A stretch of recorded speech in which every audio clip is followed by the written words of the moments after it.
जंगल का राजा शेर खा पीकर आराम से एक पेड़ के छांव में सो रहा था। तभी कहीं से एक नटखट चूहा वहां आ पहुंचा और खेलने लगा। खेलते खेलते वह शेर के ऊपर चढ़ गया। कभी वह शेर की पीठ पर दौड़ता तो कभी सिर पर चढ़ जाता। कभी वह उसके कान पर झूलता तो कभी पूंछ से खेलता। उसे बड़ा मज़ा आ रहा था और उसकी उछल कूद बढ़ती जा रही थी। नटखट चूहे की दमा चौकड़ी से शेर की नींद टूट गई। आँख खोलकर उसने देखा कि एक छोटा सा चूहा उसके ऊपर खेल रहा है। उसे बहुत गुस्सा आया और उसने चूहे को अपने पंजे में दबोच लिया।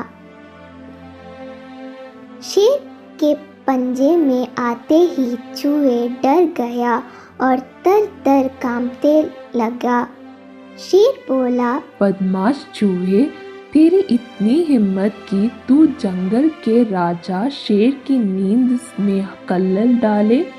अब तेरी खैर नहीं, मरने के लिए तैयार हो जाओ। अब मैं तुझे मारकर खा जाऊंगा।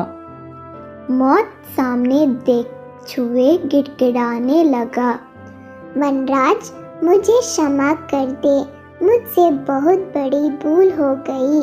मुझ जैसे छोटे से प्राणी को खाकर आपका क्या मिलेगा? आपका पेट तो भर नहीं पाएगा। कृपा करें मुझे छोड़ दीजिए। अवसर आने पर मैं अवश्य आपके काम आऊँगा।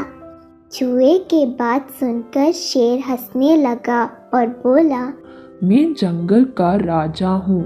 मुझसे बलशाली इस पूरे जंगल में कोई नहीं।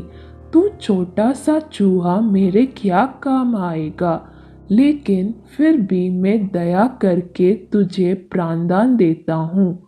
मेरे नज़र से दूर हो जाओ और अंदाज कभी मेरे नींद में कल्लल मत डालना। चूहा धन्यवाद कहकर वहाँ से चला गया। कुछ दिन बीते। एक दिन शेर जंगल में शिकार के लिए घूम रहा था कि वहाँ शिकारी द्वारा बिछाई जाल में फंस गया। उसने बहुत प्रयत्न की किंतु जाल से बाहर नहीं आ पाया। वह मदद के लिए दहड़ाने लगा। शेर की दहड़ वहाँ से गूंज कर रही और एक चूहे के कानों में पड़ी। यह वही चूहा था जिसे शेर ने दया कर प्राणदान दिया था। चूहे दहड़ की दिशा में गया तो शेर को जंगल में फंसा हुआ पाया।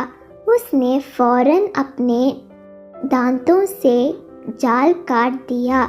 शेर आज़ाद हो गया। उसने चूहे को धन्यवाद दिया तो चूहे बोला, वनराज, आप शायद मुझे भूल गए हैं। मैं वही चूहा हूँ जिसे आपने प्राणदान दिया था। मैंने आपको कहा था कि किसी दिन मैं अवश्य आपके काम आऊँगा। देखिए, आज मैं आपके काम आ ही गया। शेर को वह दिन याद आ गया और उस दिन की अपनी सोच पर बहुत पछतावा हुआ कि जिस चूहे को उसने तुच्छ समझा था, उसी की सहायता से वह शिकारी से बच पाया है। सीख: बाहरी स्वरूप देखकर किसी की योग्यता का आंकलन नहीं करना चाहिए।